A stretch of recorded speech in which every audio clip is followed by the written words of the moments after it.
How's it going, you guys? Trent here with RC Journey. I got the WPLB-1 here from gearsbest.com, about a $35 military truck. Now when I got this thing, it was fairly weak on steering and power. So I noticed the first thing I was going to have to do is get some hobby grade electronics. Had some lying around. So I ended up snagging the Traxxas shift servo for the TRX4. It's the 2065. Tiny little guy. Now that's what I use for the steering servo, if you can see down in there under the motor. Now that's a 380 size motor I have in there. It came with a 130. Now this guy's very, very tiny compared to the motor I got in there. So I'm going to call this a big block.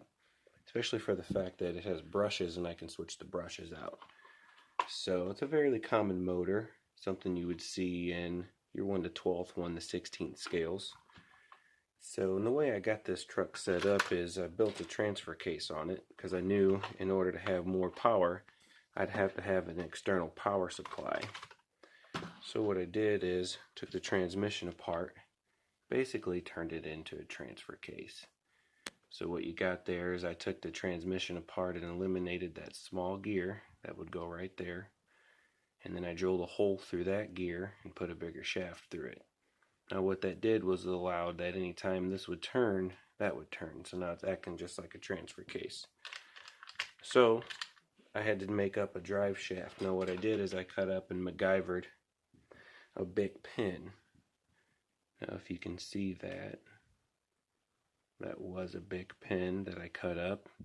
I had some yokes from a Traxxas drive shaft, probably from a Stampede or a Mini E-Revo.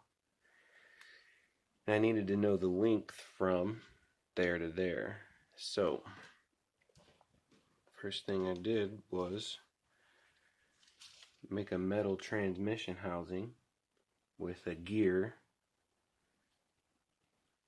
And as you see, anytime that motor is going to spin, it's going to spin that gear.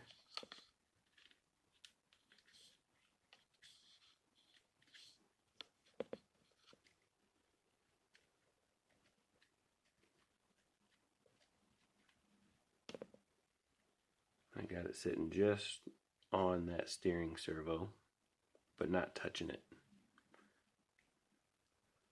JB Weld will be your friend in this case.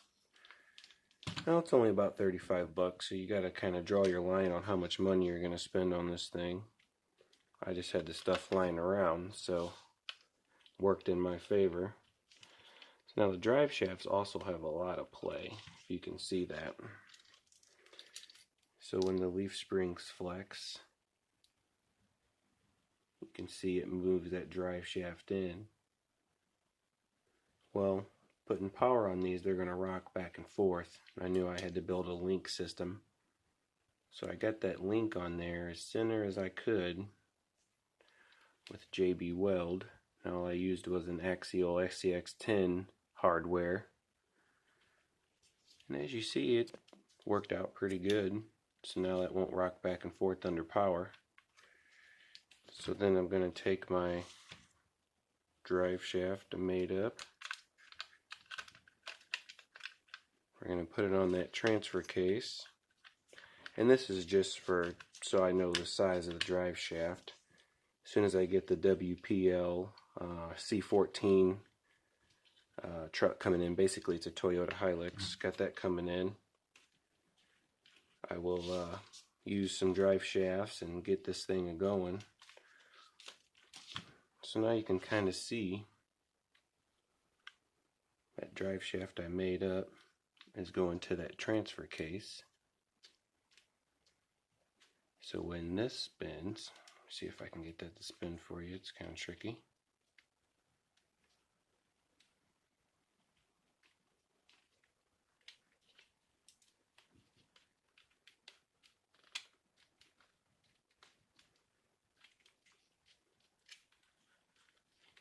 Let's see here.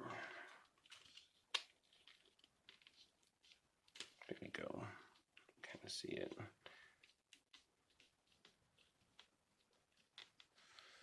Like I said, that's just mock-up. I knew this motor would be plenty size.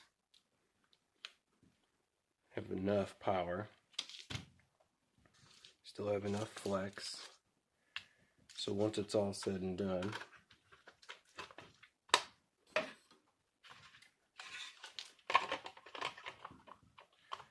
this is what she's going to look like.